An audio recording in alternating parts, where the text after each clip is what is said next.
what is sports psychology? That's a great question. Thanks for asking.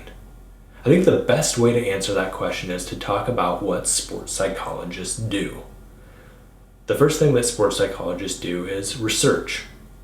And research in sports psychology can be divided into three major areas: the social psychology of sport, the psychology of sport performance, and exercise psychology. So I've done some research in the areas of social psychology of sport and the psychology of sport performance, which were popular when sports psychology began. More recently, exercise psychology has gained more popularity, in part because there's more research funding available. The second thing sports psychologists do is teach. Some of us have the privilege to teach sports psychology in college settings.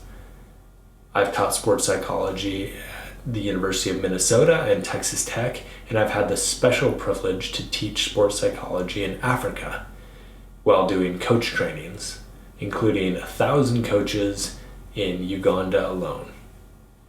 The third thing sports psychologists do is practice, using sports psychology principles to improve the performance or improve the lives of athletes and teams. Some of this work involves performance enhancement, or helping athletes and teams perform at their best during competitions. But others focus more on what I would call athletic counseling, which may involve life issues that aren't directly related to on-field performance, but may be important to the athlete as a person.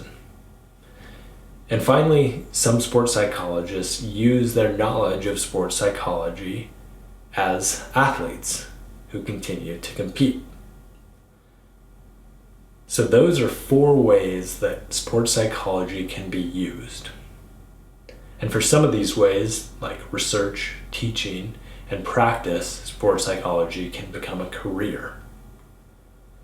But for those who don't want to make a career of it, it can still be used in your role as a performer. Because human performance is human performance, whether it's on the field or off.